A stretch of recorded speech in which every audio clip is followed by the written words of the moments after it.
சைவ சமயத்தின் முதன்மை பீடமான திருவாரூர் ஸ்ரீ தியாகராஜ சுவாமி ஆலயத்தில் பங்குனி உத்திர பெருவிழாவினையொட்டி ஸ்ரீ தியாகராஜ சுவாமி தனது வலது பாதத்தை காண்பித்து பக்தர்களுக்கு அருள்பாலித்து வருகிறார். சைவ சமயத்தின் தலைமை பீடமாகவும் கோவில்களின் கோவில் எனவும் சைவ சமய குரவர்களால் பாடப்பெற்றதுமான வரலாற்று சிறப்பு வாய்ந்த ஆலயம் திருவாரூர் ஸ்ரீ தியாகராஜ சுவாமி ஆலயம்.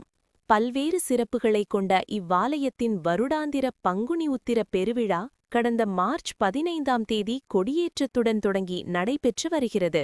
பிறக்க முக்தி தரும் ஸ்தலமான திருவாரூரில் பக்தர்களுக்கு அருள்பாலித்து வரும் ஸ்ரீ தியாகராஜ சுவாமி சிவாலயங்களில் எங்கும் காண முடியாத நிகழ்வாக மார்கழி மாதம் திருவாதிரை நட்சத்திர நாளில் ஆருத்ரா தரிசனம் அன்றும் பங்குனி மாதம் உத்திர நட்சத்திர தினத்திலும் வருடத்திற்கு 2 முறை மட்டுமே தனது பொற்பாதங்களை பக்தர்களுக்கு காண்பித்து அருள்பாலிக்கிறார். மற்ற நாட்களில் ஸ்ரீ தியாகராஜ சுவாமி தனது முகத்தை மட்டும் பக்தர்களுக்கு காண்பித்து அருள்பாலிப்பது இவ்வாலயத்தின் தனி சிறப்பு.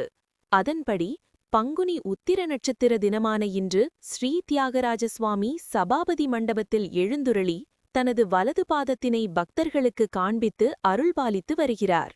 காலை 6 மணிக்கு தொடங்கிய பாத தரிசனம் மாலை 3 மணி வரை நடைபெறுகிறது. பாத தரிசன விழாவினை ஒட்டி ஸ்ரீ தியாகராஜ சுவாமிக்கு மஞ்சள், பால், தயிர், பஞ்சாமிருதம், சந்தனம் முதலான நறுமணப் பொருட்களைக் கொண்டு மகா அபிஷேகம் நேற்று இரவு 11 மணிக்கு தொடங்கி விடிய விடிய நடைபெற்றது. பாத தரிசன விழாவில் மாநிலத்தின் பல்வேறு பகுதிகளிலிருந்து ஆயிரக்கணக்கான பக்தர்கள் வந்திருந்து நீண்ட வரிசையில் நின்று ஸ்ரீ தியாகராஜ சுவாமியின் பொற்பாதத்தை கண்டு வழிபட்டு வருகின்றனர்.